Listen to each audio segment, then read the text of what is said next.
proceed with the program this morning, let me just highlight a few things. In this month of health and wellness, we have decided to bring an expert to enlighten us in the area or issues of mental health.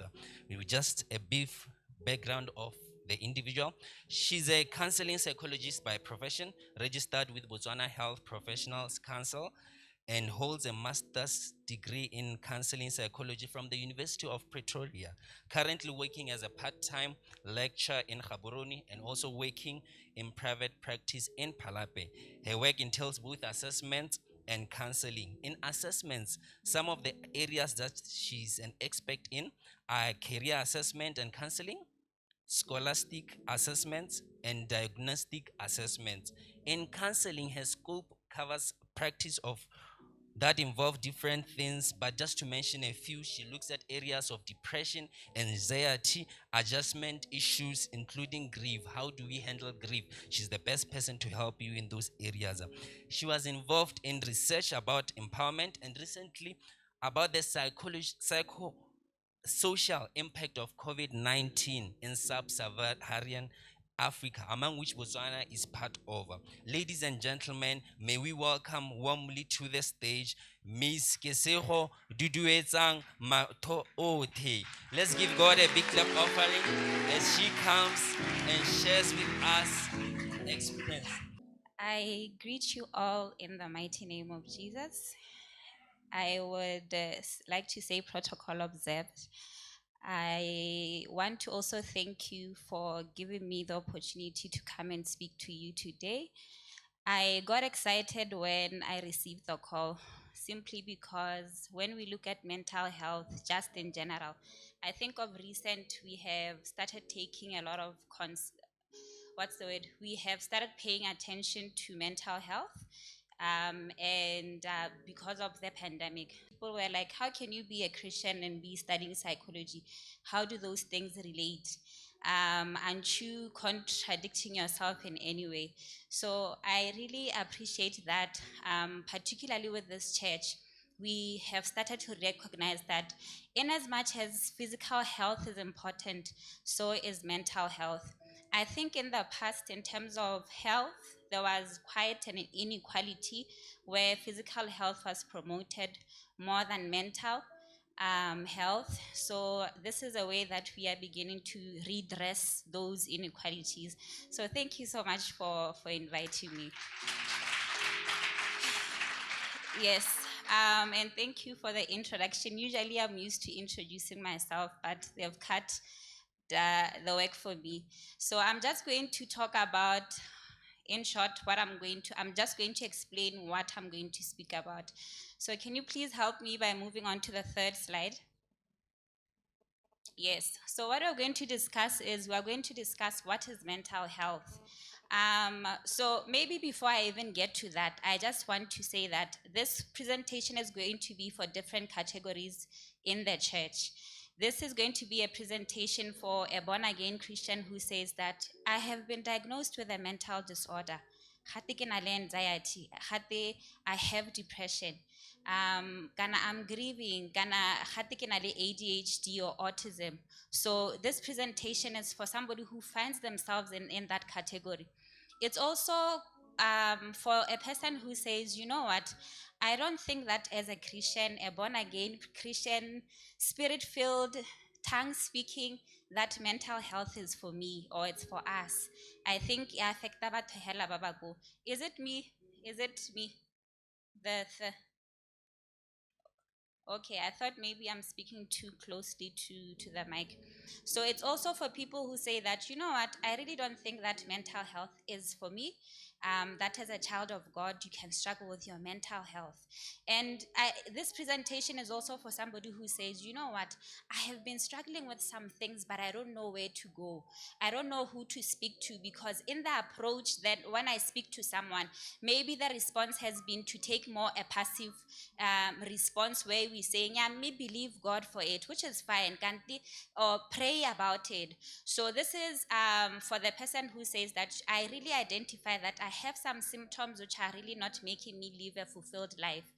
Or it's for somebody who says, you know what, I think I have I don't think that this thing affects me, it affects anyone, so that's also for you. In other words, this presentation is for everyone, whether you are a child, you're an adult, or you're an elderly person. Mental health is something that affects all of us to different degrees.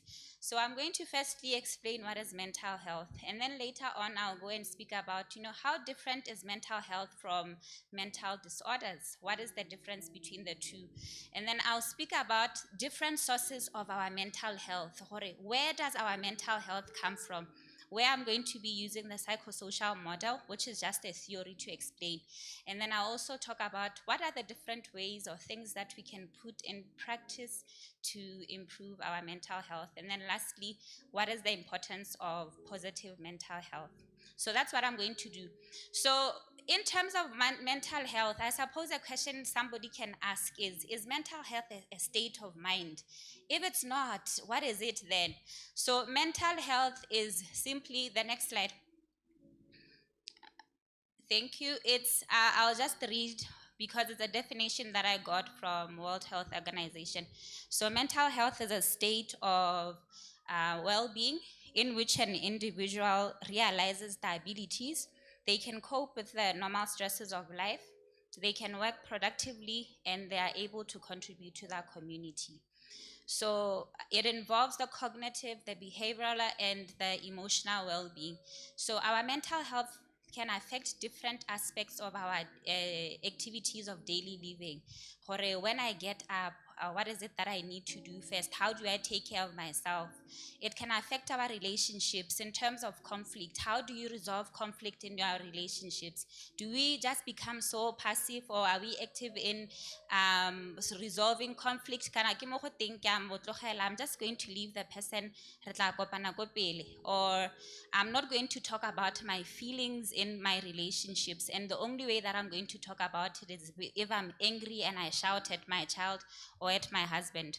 So this state is ever changing. It can be affected by different sources, which is what I'll mention later on. Okay, so now when we speak about what is the difference between mental disorders and mental health, it's important to note that having a good mental health isn't just the absence of illness, but rather it's about our holistic well-being, or how are we doing on a whole. So mental disorders are a range of mental disorders or health conditions that have affected our mood, that have affected our thoughts and our behavior.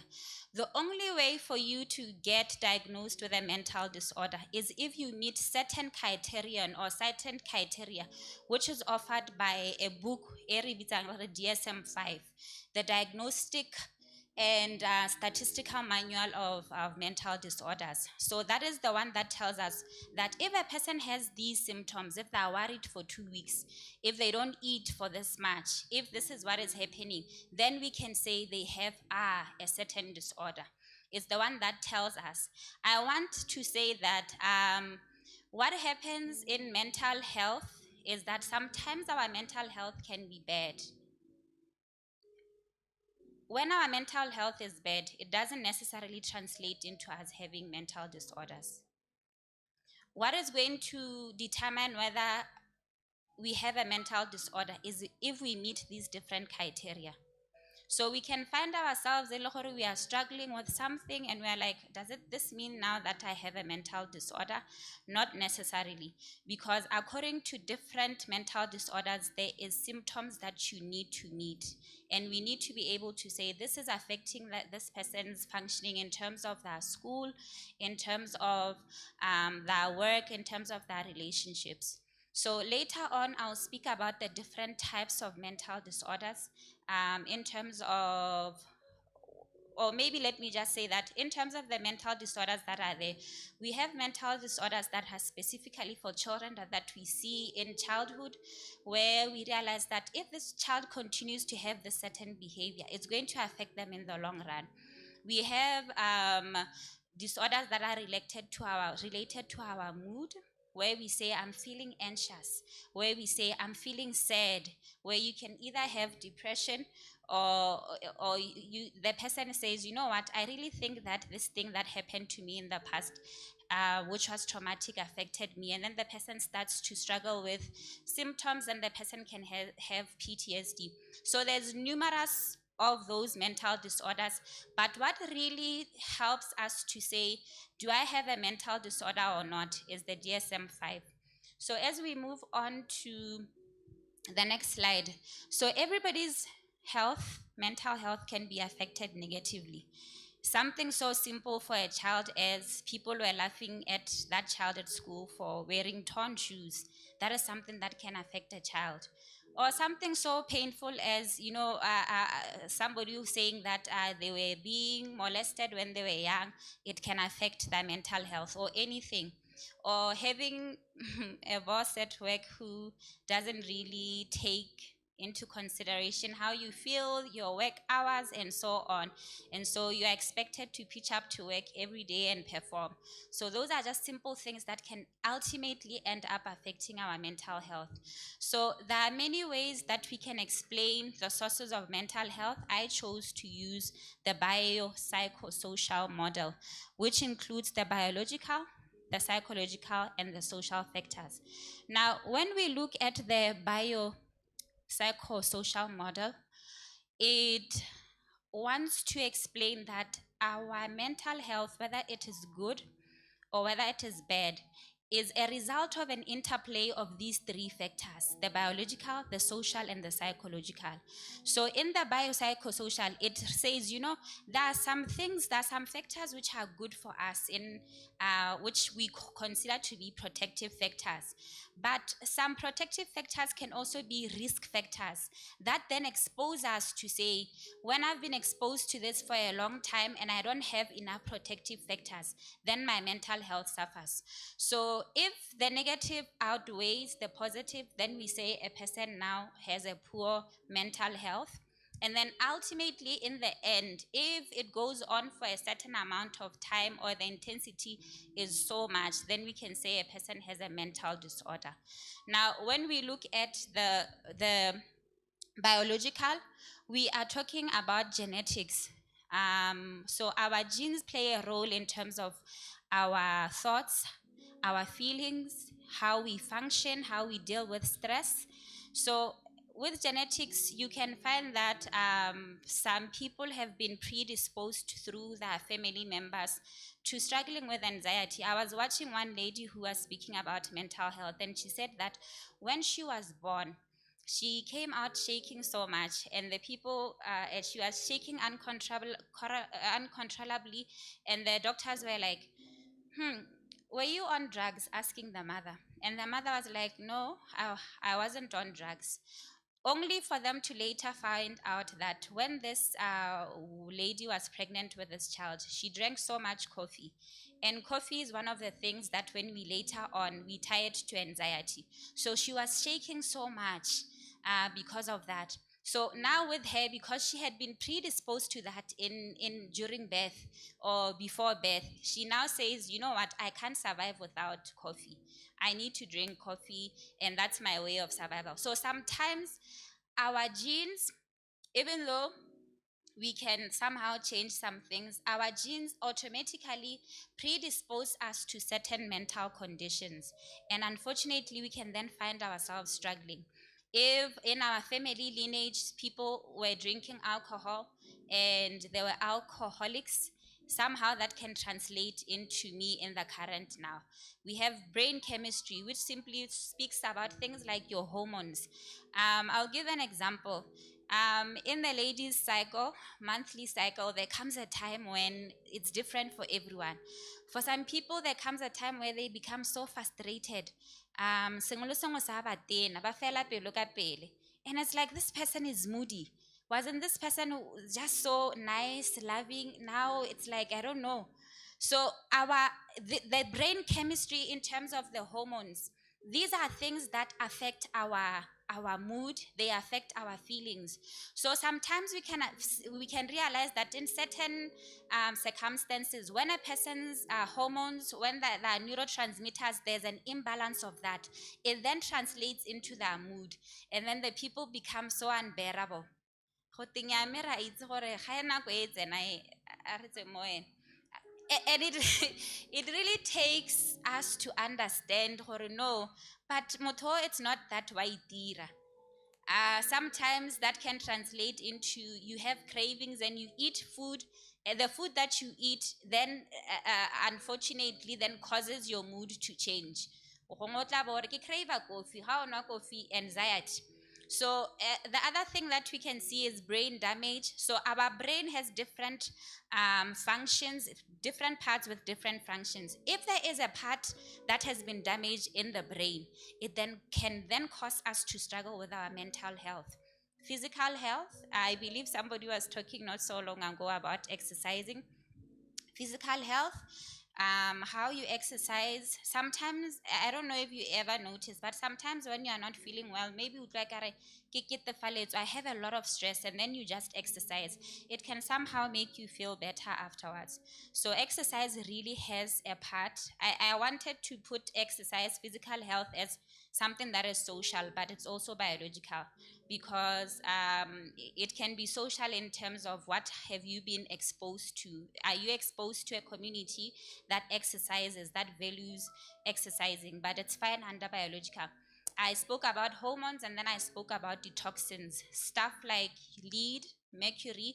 All those have an impact in our mental health. And then when we look at the social, we are looking at our relationships. Relationships are good for us. They can be good for us, but sometimes they can be bad. Or relationships in general. Sometimes they can be good for us, but sometimes they can be so overwhelming to us that in relationships that's supposed to help us feel good about ourselves. They're supposed to somehow reinforce that no, I have the abilities. Um, I have the abilities to perform at this. But sometimes when we find ourselves in relationships that don't do that, then we can find ourselves being stressed all the time. Or I don't think this person supports me. I don't think they value me enough. If anything, bang nyatsa. So relationships, the media, with this one, it's simple. We are living in a time where there's a lot of comparison. We get into social media, we compare ourselves with the lives of other people. And unfortunately, that can make you look down on yourself and you feel, my life is terrible.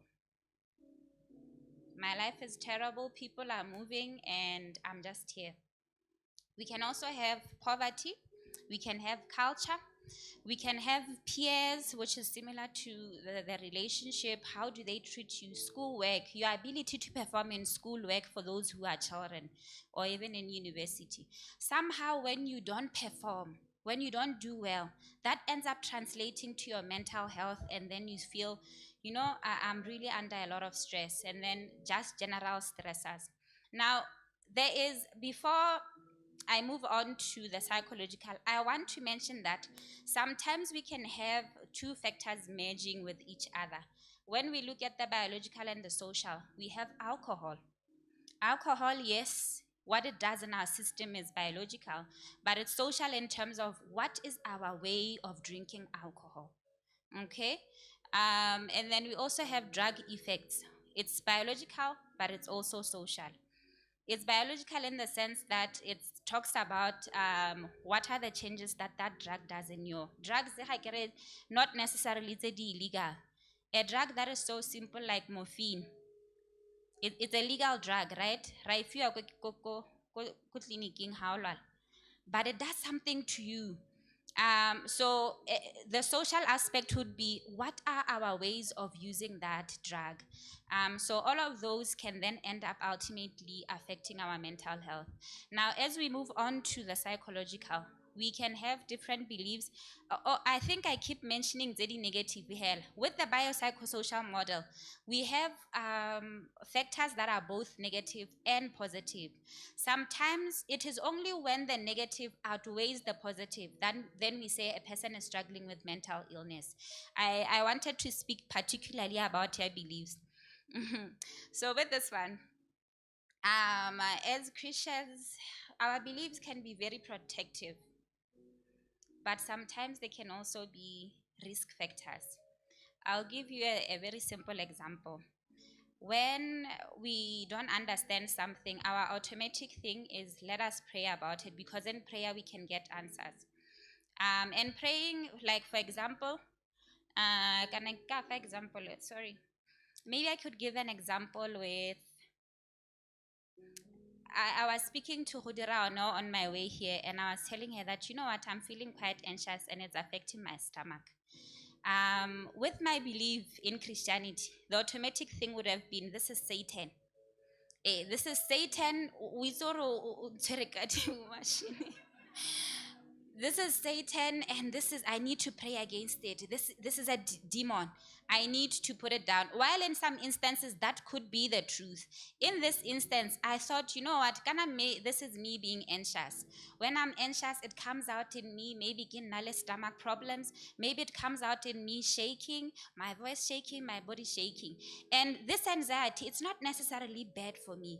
This is me saying that I'm preparing my body to stand before people and I need to perform well. So get performance anxiety. So sometimes our beliefs in the church, they can form as protective factors to say, no, but let me pray about it. Yes, I'm feeling anxious. Let me pray about it, because I know prayer will calm me down. And then I pray and then I calm down. But in a case where I was praying and I wasn't prepared for the presentation, prayer wouldn't have helped me. So sometimes our approach to dealing with certain issues that are mental is quite passive, where we say, we'll just pray about it, without realizing that in prayer, God gives you the answer that, oh, pray about it, go and speak to someone about it as well. So I hope that we can reflect and say, you know, what are the things that we have been taking that are passive? Kana, what are the ways that we have been responding that are passive, which we should actually be active in? Okay. And then we also have coping skills. When I'm in stress, how do I cope? For some people, those are positive. Other people, it's negative. Where other people, it's, you know what, I'm just not going to be alone. I'm going to go out and party and be with other people so that I can feel the stress. But is that helpful in the long run? And then we also have self-esteem. How we feel, we think about ourselves affects every part of our lives. If I feel so badly about myself, chances are that at work I will not be able to perform. At school, I won't perform because I'll feel like, no, I'm not there. And then we also have our emotions, how we feel. Sometimes when we don't get to process our emotions, psychology emotional regulation. A lot of times we feel something, we don't sit down and say, hey, what am I feeling? How do I cope with this? So a lot of times when we take a passive way to dealing with emotions, or today I'm feeling very frustrated that things are not working, and you take it out in other actions. And then we also have resilience. We are all born wired with stuff to keep us pushing forward, but sometimes we don't develop those things. And then the last thing would be your emotional IQ. Your emotional IQ would be, how do I learn to know that, this is how, when this person is feeling this way, how can I support them? Now, when I'm feeling sad, what do I need from other people? And then in terms of the combination of the social and the psychological, we can have early experiences. How did you grow up? That has a huge impact in how we turn out. They still remember something that happened to them when they were 5. Mama on Taylor, as an example. And my mother doesn't believe in me. And then the person lives their entire life feeling that because of what my mother said to me, this is who I am. Sometimes early experiences would have to deal with also with, how do we parent? For those who are parents, are we the strict parents? How do we allow our children to communicate their needs to us, their emotions to us? And then trauma, which is trauma can be anything. A lot of times people buy tired to sexual trauma, but trauma can be the fact for somebody that can be traumatic to someone. They can be stuck in a place where they say, I almost got into an accident. What would have happened? Their body reacts. Now the brake lights, wa brake. Mo making sense. He starts to get into that place of panic. No, I'm not saying you're there. I'm just giving an example. So trauma can leave us in a place where we don't switch off the alarm. In trauma, what happens is that it allows us to say, I'm switching on the alarm to say that I'm not safe. When now I am safe, I switch it off.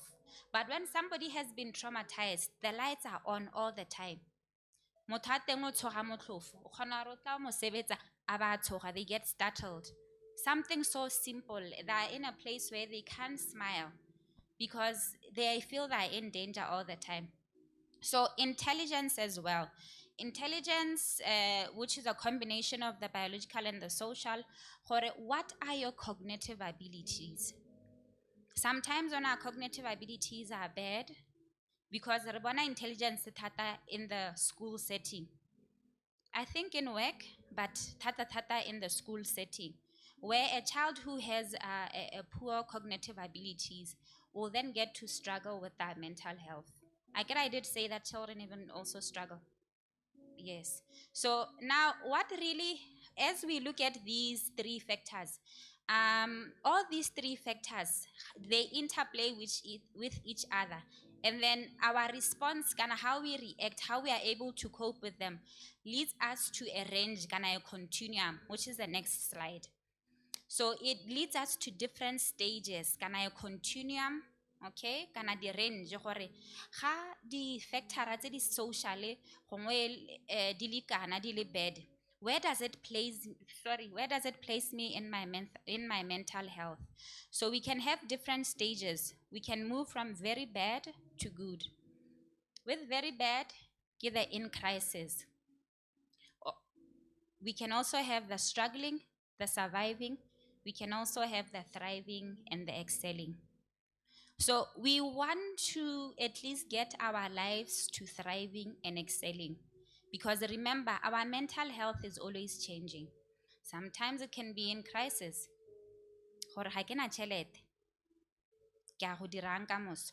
And then we start to panic. Everything else comes to a halt. You don't even cook for bana because you are worried about. So your other responsibilities then struggle. So in crisis, this is the very part that we don't want to find ourselves in for too long. Because when we find ourselves in this stage, it can ultimately translate into us having mental disorders. Where now we are saying that no, an individual in this crisis level needs help so that we can help them to function and to move on with our lives. Okay? So in crisis, the person becomes very anxious, they have a very low mood. We can also have they are absconding from work, from church, from school. They feel so exhausted, like everything tires them. A lot of times, they are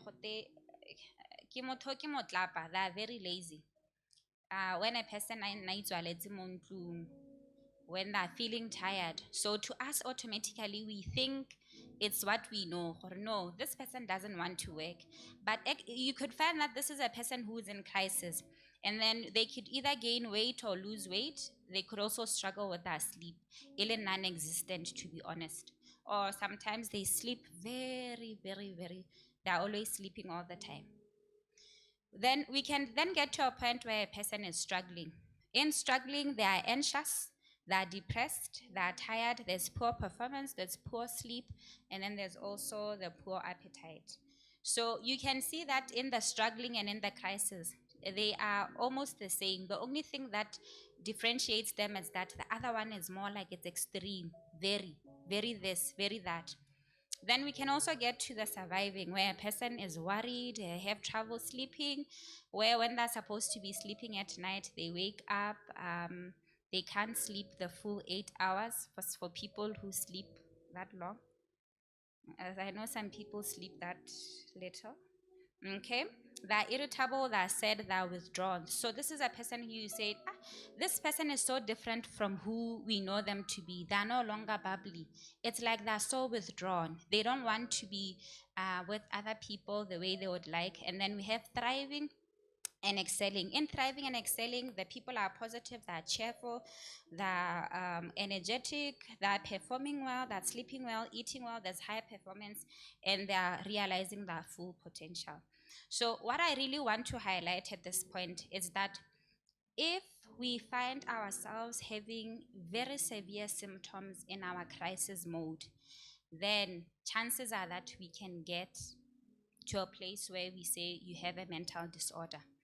So I decided to put in this next slide about something that is so important, which um, is suicide. So remember I said that there are different mental disorders. I get there are those that affect bana, those that affect children, adults, and so on. But we have one that is particularly standing. Suicide is not a disorder, but it's part of. It can be part of depression. I decided to speak about this one because as I was preparing, I remembered one time when we were at a youth conference many years ago. I think I was about 17 at that time, and the preacher. Ke dumela hore Modimo na buile le ene because that's not something that at that time was spoken about. Ona bua gore there are some people here. I see you struggling at night with suicidal thoughts. Some people have already attempted to try it, but they're filled with the guilt. Ya hore, I'm a child of God. I shouldn't try suicide. But even though they know that, they're still struggling with the fact that I can't help but think that there's nothing to live for currently. And he said, I want to pray for you. When I looked around me, I was shocked. But that is my friend. That is my family. That is somebody that I know. And then I got to realize that actually, because we never speak about such issues, somebody can find themselves in a place where they feel, I have failed myself, I have failed my children, my marriage, and the only thing that is there for me is to take away my life. So because suicide re associate le hell, motho a ba re, ga ke na go bua how I'm feeling, but inward they're struggling. So in the past year, there's been about 700,000 suicides. So death due to suicide is top 4, number 4, among people who are age 15 to 29. So you can see it's such a young group of people with so much to live for. But if they decide to take away their lives for whatever reasons, then it becomes difficult. I wanted to say that I think in our context, one of the things that makes it really difficult for us to speak about things is that I don't think our culture or our setting is as permissive of sharing what I have a concern. Especially for the males, where it's so amazing. The other time I was speaking Goskolo and I was asking them, so guys, tell me, do you ever cry? Even in this age, the students, Form 1, Form 2, Form 3, they said, Baba Siman, no, I don't cry. I'm not saying people should cry. I'm just saying that crying speaks to a certain, it speaks to being able to say, yeah, may I identify that these are my emotions. I'm not saying, okay, so our culture, I think sometimes doesn't really allow us to be at a place where we are vulnerable. And in vulnerability, that's where we are able to say, hey, I need help.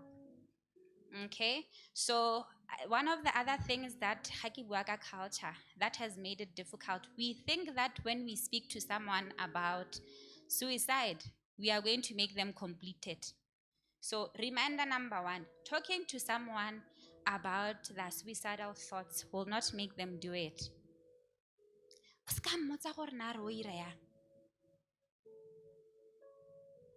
Imagine, I mean, there's so many cases where people were said, "Re mo kgaotse mo kaleng." Oh, that's, yeah. Re mo kgaotse, we took them off the rope of the tree. Kana, this was somebody we took to the hospital. They had overdosed. Overdosing is for women. Men, when they want to kill themselves, they use the most lethal ways. Ladies take things which are easy. That's why most of the times they survive. Okay? So, what happens now when somebody has. Did I say something wrong? Okay, so. Oh, yeah, yes, they take I mean, pills, they can be taken out of your system compared to something that uh, takes your air, or a gun, or cutting yourself in a place where get a critical vein. Okay, so talking about it is actually quite helpful, contrary to where we think we shouldn't ask people.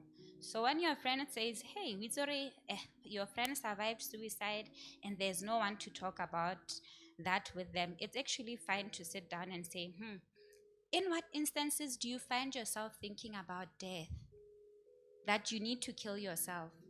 And that is usually when they feel like there is nothing to be done that can be done for me. I have nothing to live for. But if we can begin to say, "Hey, my friend, it's shocking that you are saying you can't live for anything, but how come you are very good at this and you are doing it so well? Don't you think that is something that you can live for?" So by doing that, we begin to allow them to regulate this confusion in their minds. And then you can help someone who is suicidal by listening to them and not judging. Are misengolo ha mokraste ha tshwanna go akanya dilo tse. You can actually help someone by saying, "You know what, I don't understand. I don't understand the fact that you are saying you are suicidal. I know it's a sin, but let me just listen to what's happening." Because the person is looking for solutions and they're not finding any solutions. Who knows? Maybe you can find them, or you can help them with those solutions. So it's not necessarily gore ba be ba batla go tlhokagala ga gongwe, even though the feeling is there. They just feel like, "I have tried everything, nothing is working." And then the third thing is that if somebody has expressed their suicidal needs to you in a church setting, just speak to an elder to say, "Nyame, this person has said," before that, get to a point where you say, "I really care so much for you and I want you to leave. And I realize that I can't help you to leave because I can't solve your issues that you are feeling suicidal. So let me take you to someone who I think could help." If it's in a church setting, it's an elder. If you say, "I think at the hospital they could help you." So I'm not saying this to other people to report you. I'm not saying this to our mother to report you. I am only saying this because I care for you and I want you to live. And I think that there could be a chance that you can continue to live if you just solve this issue. So that is what it does. So now in our profession, when somebody is suicidal, we tell them, "I want you to be safe. And the only way to be safe is if ke go isa ko mapodising. It's not that they're arresting you. I'm taking you to the hospital, not that they're going to chain you. But I know that there they're going to detain you to help you to calm down, and then we can look for solutions." Okay? The next, thank you. So, how do we improve our mental health? So, I'm just going to give you practical tips. Number one, it's important to connect with others. But I want to say that in connecting with other people, it's important to choose how to connect. Some people are not good for our mental health. Even though we love them, they are other things good. Maybe they are good for entertainment, but not for our hearts, not for our emotions. So connect with people if you feel, I've been living isolated. And I want to say that because Rona, we don't understand mental health. When somebody comes to you and say that, "I've been feeling this way," remember not to be judgmental. The only way we reduce our judgment, to be honest, when I don't understand something, I know I can be so hard on it, criticize it. But when I begin to understand, get, oh, it's not as bad as I thought. So sometimes when somebody comes to you and say, I'm struggling with anxiety, the best thing that you can do to support that person is to learn about anxiety. Okay? Because it's not just in the church. We live with people at home who are struggling with conditions, and we can form as part of protective factors to them. Okay? And then it's to acknowledge your feelings. One of the worst things that we can ever do for ourselves is to deny how we're feeling. Kera mo o feeling sad, mo feeling angry, you know what's going to happen? Everything is going to pile up that makes you angry, and then you're going to explode. And unfortunately, in you exploding, you are not going to give permission to solve. You are so angry, more batlang go break the relationship, whatever relationship it is. So it's good to acknowledge our feelings. One of the best ways to do it, I remember the journals. People used to use those journals to write, to do about music. Other people, I started journaling when I was quite young because of my experiences. So I started journaling quite young. It was a way that helped me to process what I was thinking. So you can just journal, this is how my day was. What did I feel? How did I resolve the feelings that I had? And then it can be just be a good step towards beginning to regulate our emotions. And then several studies, I think the person who was here speaking about exercises ubile quite a lot. I was just watching the video online. So several studies have found that a higher number of percentage in the studies that have been done is super people who exercise, they have less days of poor mental health than those who didn't exercise. So let us get into a culture of exercising. Skipping a rope, that is something that is so simple. So exercising also impacts our eating habits, which seem to improve when a person starts exercising. And exercising can also help us with getting enough sleep or rest. And then other things we can, these are just simple. Deep. So now when you find yourself dealing with a mental condition, some of these things won't work. These are just ways to protect our mental health, which I said can be affected by different things.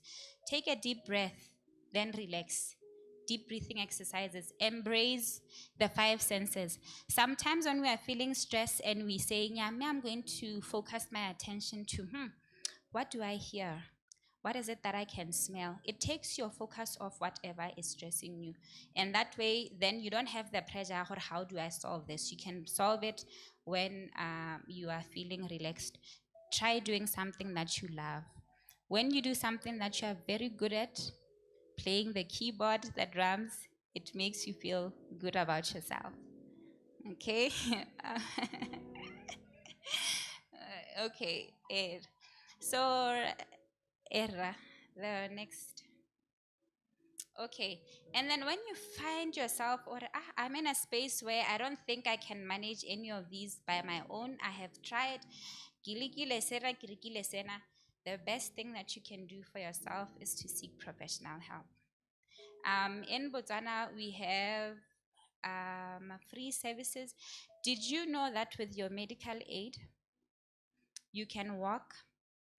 Okay, with the medical aid is a bit different. Wa ko ngakeng ngaka e be go refer to a psychologist.